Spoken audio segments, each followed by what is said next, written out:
Welcome to the D times 2 podcast, hosted by sisters Denise and Deborah. We are all about finding balance in the various parts of life. Using the wheel of life as our guide, we explore how to keep each spoke rolling smoothly.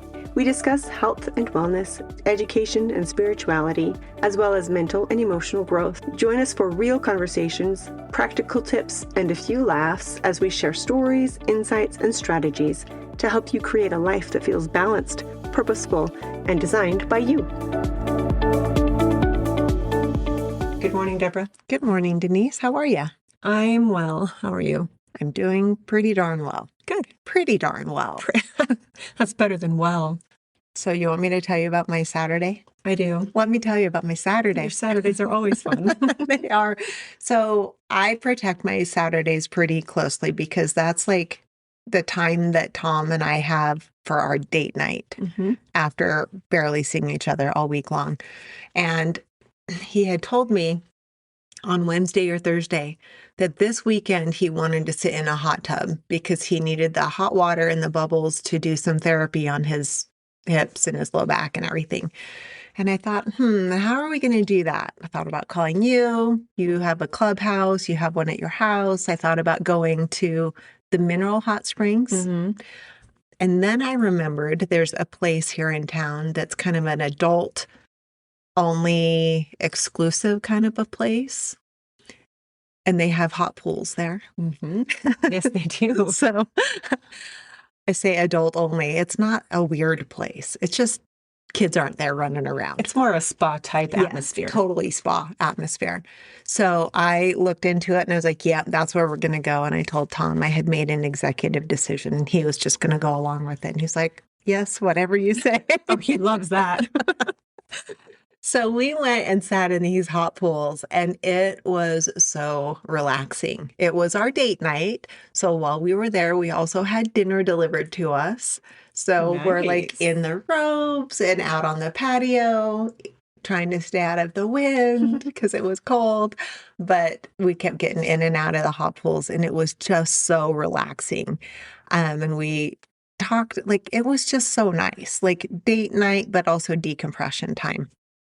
And as dinner got delivered, Tom was bringing it out. He went to the front desk and got it and was bringing it out. And he, being the bull in a china shop that he is, caught a rock with his fourth toe and tore his entire nail off of his toe.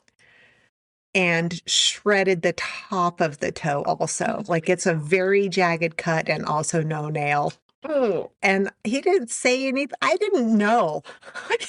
There were no words said. There was not a weird face. It was just like he was trying to hold it all together.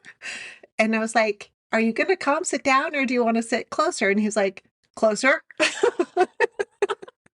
So I walked past him. I got us a different seat. And then he's just kind of hobbling. And I said, what is wrong with you? And he told me what he did. And I wouldn't have guessed. I was so surprised because he is the master of over demonstration and very expressive facial expressions.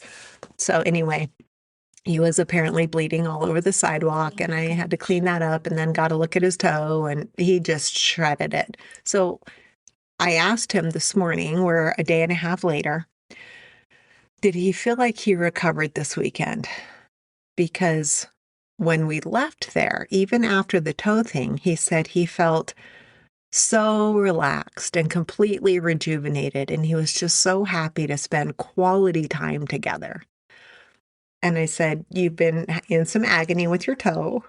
Do you still feel like you are regenerated? And he said, I feel great. Yeah, my toe kept me up and, for a night until I gave him some help your body settle down stuff. But he feels great. And I got to be Nurse Deb. And he is being mostly compliant. That's good. And he might wear his Crocs to work tonight instead of his work boots, but I think he'll be able to wear his work boots. It was quite the adventure. It sounds like it. Can I tell you, as you were describing that, every fiber in my body could feel that pain. Right? Because it's like all nerve endings. Yeah. Yeah. Well, that's quite the adventure. I was so proud of him that he held it together. Well, yeah, but still, that's nuts. Yeah. Ouch. Yep. Well, hopefully So- he heals up quickly. So far, so good. Good. Yeah. Wow. Keeping a pretty close eye on it, but so far, so good. Good. So that was the end of your adventure on the hot That pools. was, he kept saying, you can go back in if you want. And I was like, he kind of brought the evening to a screeching halt. Not on purpose, but yes. We did sit there and eat dinner with his foot up on a chair and stuff on it to keep him from bleeding all over the place. But it was time to go. Yeah. Yeah. But you had a good time. We had a lovely time. I'm glad. Yeah. Recommend date night. Recommend quality time. Recommend hot pools. Oh, yeah. Yeah. They're very nice. Yeah. So what would you like to talk about today? I would like to talk about the wheel of life as a whole and how we use it. And I want to call this episode an interview with myself. Okay. I think there are a lot of us who get lost in the busy of everyday life, and we don't take very much time to stop and evaluate where we actually are. And I heard about this concept a couple of weeks ago on a podcast I was listening to, and they just kind of brushed over it. And I thought that is really powerful to just have an interview with yourself, an honest check-in with how you're doing. Yeah. Which is what the wheel of life is all about. And I agree, like the default that most people have, the default setting that most people have in their life is head down in the daily grind, just doing what they got to get done, never looking up. Never sitting in the driver's seat. Yeah. Just going. Mm-hmm. Yeah. It's kind of like sitting in the back of the station wagon facing backwards and you're just going wherever life takes you. Wherever it goes. And you get to watch it as it flies by. But we like to talk about living life more intentionally. Yeah.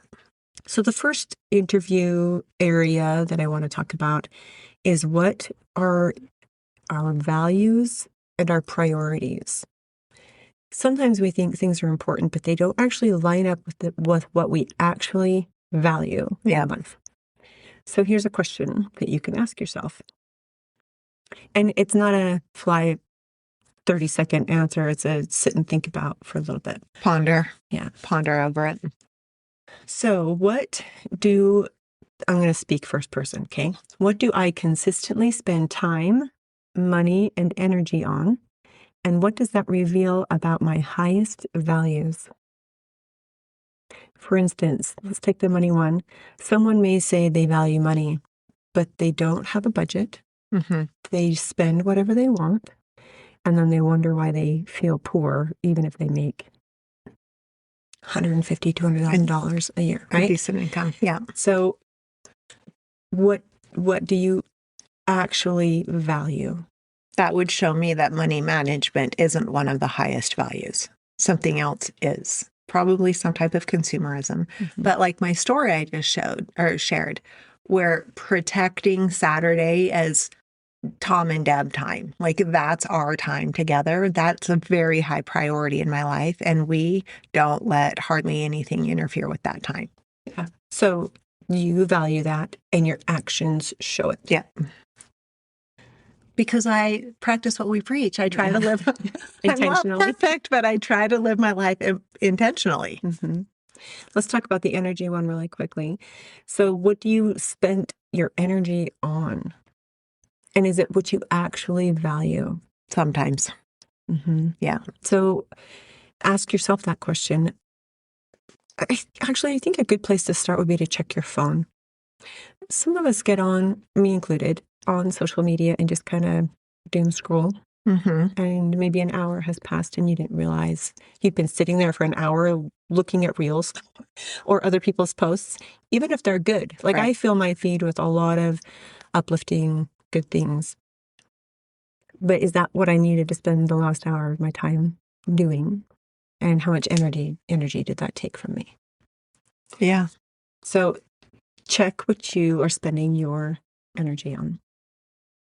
Something you could follow that up with is which parts of your life, I'll do first person, which parts of my life give me the most fulfillment? And which ones feel out of alignment or draining?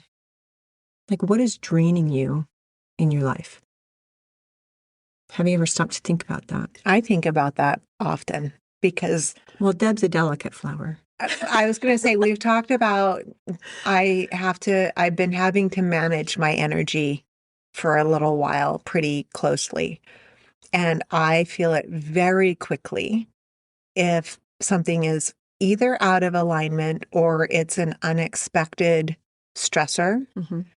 And I have to do an immediate energy shift, like with the whole dad situation. Like I told Tom the other day, I feel like someone took my bucket full of energy and cut the bottom off of it and drained everything out.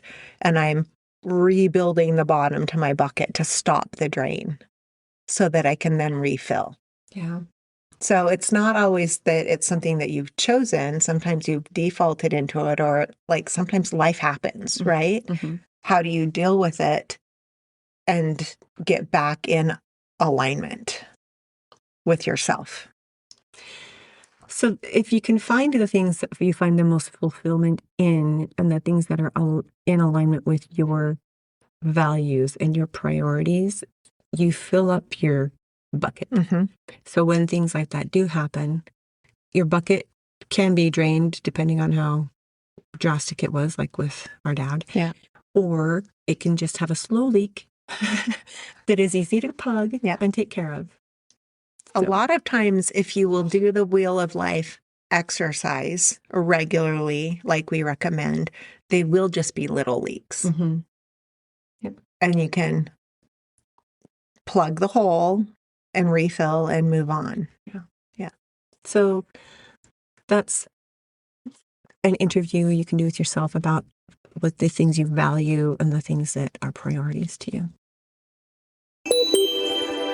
I want to tell you about a tool that has become part of my everyday actual routine. About a year ago, I had burned out hard, chronic fatigue, brain fog, body pain, the whole thing. One of the things that helped pull me out of that was getting my mind right and getting my nervous system out of fight or flight. The Activations app is what I used. It's short audio tracks that are 5, 10, 15 minutes. They're designed to shift your state. You can use it before a hard conversation, after a stressful day, when you wake up at 3 a.m. and your brain won't stop. I will say I've done that more than once. But they've got over 900 tracks across 25 different categories that include health, manifestation, money, career, relationships, you name it. And new ones drop every week. There's a 14-day free trial, and then it's about $30 a month. Or the yearly is like $130 if you fully commit like I did. Honestly, even if you only use it 3 times a week, it's cheaper than a therapist session, and it's in your pocket. If your nervous system has been running hot or your mind has been off kilter, try it. The link is in the show notes. Another one is for regrets and legacy. So if my life ended today, what would I most regret not having done or having become or having repaired? That's a deep question. They're all deep questions, I think. Mm-hmm. That truly are all deep questions. That's why it's an interview with yourself. Having just gone through this with losing our dad, it does make you, when you lose somebody, it does make you think a little bit more, but we could do it on a regular basis. If I died, is there something that I regret? I like to think, like, I try in general not to live a life of regrets. I will learn lessons because there are sometimes things I wish had gone differently, or maybe I had chosen differently, but I'll learn the lesson and move forward from there. But sometimes people just actually have a true regret. Mm-hmm. So if you do, how can you repair that? Or if you haven't yet fulfilled your potential and haven't become what you know you can become or would like to become, how do you do that? It's not too late. Never too late. Never too late. Mm-mm. Never too late to do something, become something, or repair something. Yeah. Another way to think of it is, what would a more meaningful version of my life look like if I started today? What would happen if I was more disciplined or more dedicated? Because I think it's never too late. Yeah. Isn't that like the whole message of Christ? It's never too late to start over. It's never too late to start over, whatever it is. But that also doesn't mean spiral every day and always just think, I can start again tomorrow. That's the opposite is eat, drink, and be merry for tomorrow. Like, no. Right. Do the best you can today. And if you fell short, tomorrow's another day, start again. That goes back to the first one. What are your values and priorities, and are you living according to them? If your value and priority is eat, drink, and be merry, and whatever happens, happens, your life is not going to be very fulfilling. No, it will be not a smooth rolling wheel. It will be wonky and clunky and clumpy and grumpy. Yeah. Yeah. That's called a hedonistic view of life. Oh, yes. So, way to pull out the $5 word, Denise. You can always start again tomorrow and do better. I think part of that is thinking of regret and legacy. Keeping the big picture in mind. Keeping the focus on the big rocks. Mm-hmm. And going in that direction. If you do that, you will leave the legacy you want to leave, and you won't have the regrets. Okay, another area of questions you can ask yourself are about your habits and your self-discipline. This is a big one. Well, never mind. They're all big. They're all big. Every single one of them. I'm going to stop saying that. Okay, so here's a question you can ask yourself. What habits are helping me become the person I want to be? And what habits are keeping me stuck? What things are you doing that help you be who you want to be? What are you doing that's stopping you from that? We're going to go back to the wheel of life. What's keeping you stuck in the rut of the road instead of on the smooth road? I don't feel like we need to do show and time here. Show and tell time? Yeah, show and tell time. We don't need to do show and tell time because there are things that I'm doing that are helping me, but they also have some habits that keep me stuck. Everybody does. Right. We're a work in progress. Always. We're not a shiny diamond. We're a lump of coal that's becoming a diamond. That's why we go around and around and around the wheel. Mm-hmm. Keep honing and focusing and working and reassessing. But habits can be changed. Yep. And discipline can be increased. Discipline is a muscle. Habits kind of fuel that muscle. So that's a good question to ask yourself. Something you can follow up with on that question is, what standard am I willing to live by starting today so this becomes who I am and not just what I want? I think of that as, who am I being? Like, who live today as the person I want to be or become? Mm-hmm. Hold that in front of you all the time. Mm-hmm. The Stoics, we talked about the Stoics on a previous episode, but they, like Marcus Aurelius, like they lived their life by a high standard. Mm-hmm. And there are people in your life that are like that. They live by high standards. They have a lot of discipline. They have good habits.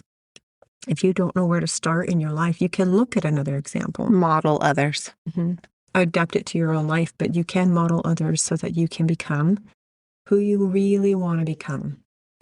I think that's a really great way to look at it. Find someone who's setting a really good example, even if it's only in one thing. Like, it might not be the whole picture, but they're setting a really good example in one thing. The flip side to that is, I know for myself personally, there have been times I have seen something someone was doing and I said, I never want to do that. I never want to be that person. So I deliberately do the opposite. Mm-hmm. Yeah. So a bad example can set you in as good of a direction as a good example. It's information. Yeah. It's inputs. What input are you giving yourself? And what do you do with that? Yeah. So another question to ask yourself is in the area of truth and avoidance. Dad used to always tell me I was always avoiding things that needed to be dealt with.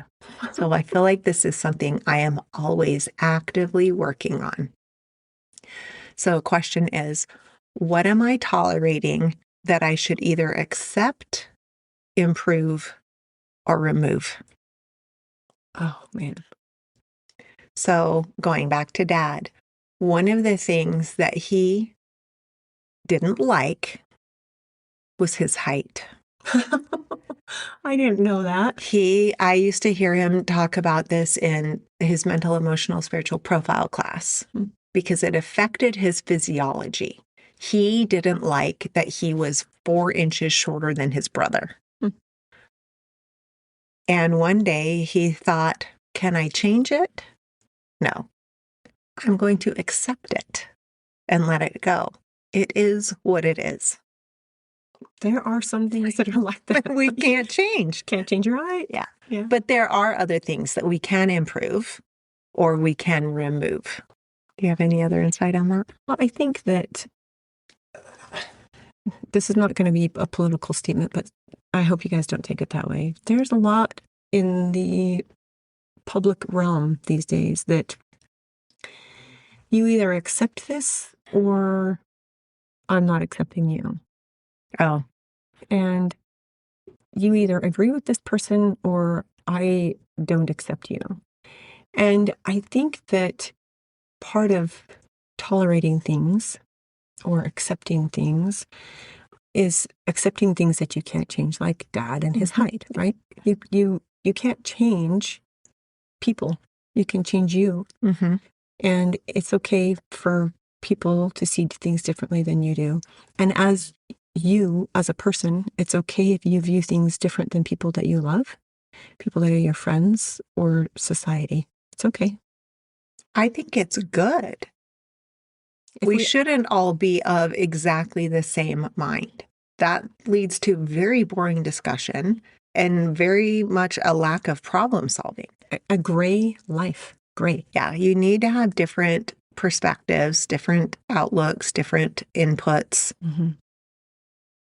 So what in yourself can you accept, remove, or improve? Yeah. And then a follow-up question to that in the category of truth and avoidance is, what truth about my life have I been avoiding because it would require change? I have this one in a big way that I've known, and I've been really looking at it a lot lately.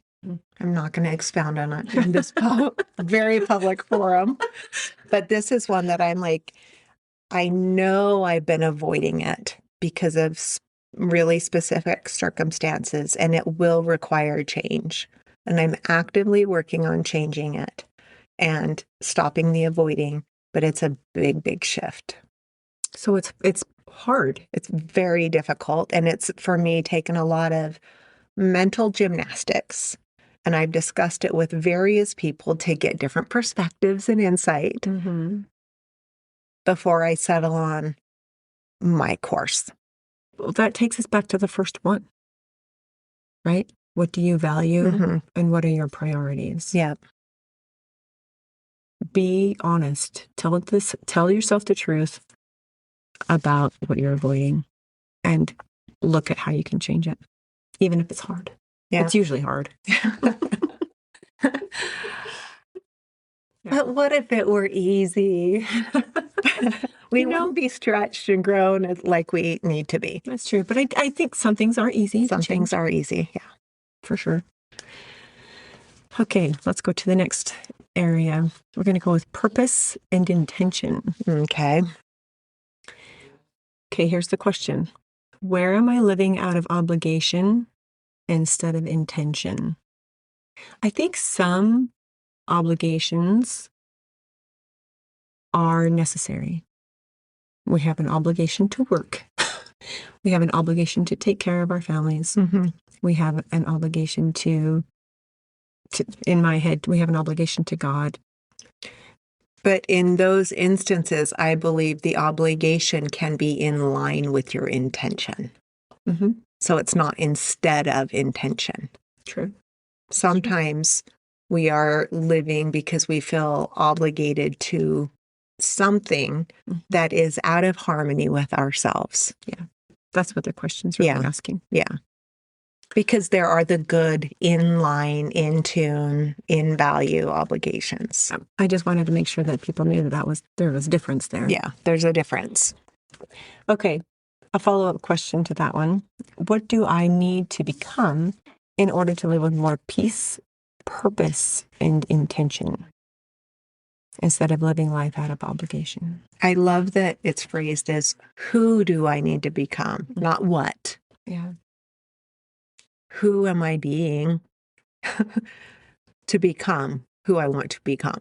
These are all internal questions. We can't change people around us, but we can change who we are. So yeah, I like that too. Who do I need to become? You want more peace, purpose, and intention. Who do you need to become in order to have those things in your life? I love it. I actually think that leads us really well. Like some of my thoughts with that lead us into the last kind of category, because you keep saying you can't change people. And I keep thinking, no, you can't change people, but you can be an influence for good. Yeah. Okay. Mm-hmm. We can live our lives in a way that we are a living, shining example of good. Mm-hmm. That's one of the things we're trying to do with this podcast, is uplift and inspire and be an example of good and positivity. Mm-hmm. So the last category is service and contribution.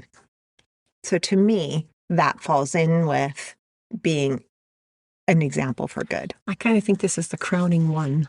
Yes.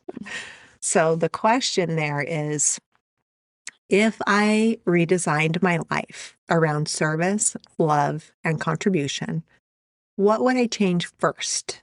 I'm going to say it again. If I redesigned my life around service, love, and contribution, what would I change first? Service, love, and contribution. What can we give to other people? Yeah. And what will you do first? Mm-hmm. Not second, third, 27th, 28th, like clear down the road. Like, what's the first step? One step. What can you do? I really do think that is the crowning question. Well, and since we talk about designing our life, Mm-hmm. living our life on purpose, every time we go through the wheel of life, we're actively redesigning our life. We sure are. So basing it around service, love, contribution. In whatever the areas of life are, we can have such a bigger impact on the world around us. Yeah, within our walls of our home and without. So just to recap the areas that we talked about in this interview with yourself, we talked about values and priorities. What's your highest value and priority? We talked about regret and legacy. We talked about habits and discipline. We talked about truth and avoidance, purpose and intention, and the last one, service and contribution. So as you think about those questions, we encourage you to print out the Wheel of Life or download it on your device and do it digitally, however you want to fill it out. Download that Wheel of Life and go through these questions in the various areas of your life and see how you're actually doing. Interview yourself, trying to improve yourself. So in case you don't know, if you're new or haven't picked up on it yet, we have the Wheel of Life worksheet available to you as a free download. It's on our website, d2podcast.com. So it's dx2podcast.com. And we'll also link it here in the show notes, but you can always get it at our website.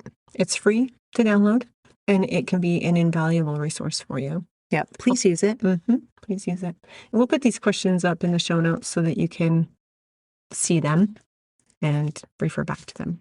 Yeah, very good. So if you found anything useful or helpful in this episode, please let us know, and please also share it. The more you share, the more we can help others do better. And that is our goal. So if you would help us with our goal, we would appreciate it. Come find us on all the socials. Come interact with us and find us on Facebook, Instagram, YouTube, Pinterest. Any others? I think that's it. Anyways, come find us, interact with us. Let us know if you have any questions or comments. And if you want to let us know what your one thing is that you're going to change, let us know there. Yeah, maybe you could inspire somebody else. Yeah. And until next time, keep your wheel rolling smooth. bye. Thanks for listening to the D times 2 podcast with Denise and Deborah. We hope you enjoyed today's episode. Be sure to subscribe and share it with someone who's ready to roll toward a more balanced life. Your support means the world to us. And just a quick note, we're sharing our own experiences and ideas, not professional advice. Always do your own research and talk to a qualified expert before making big decisions. Until next time, keep your wheel rolling strong.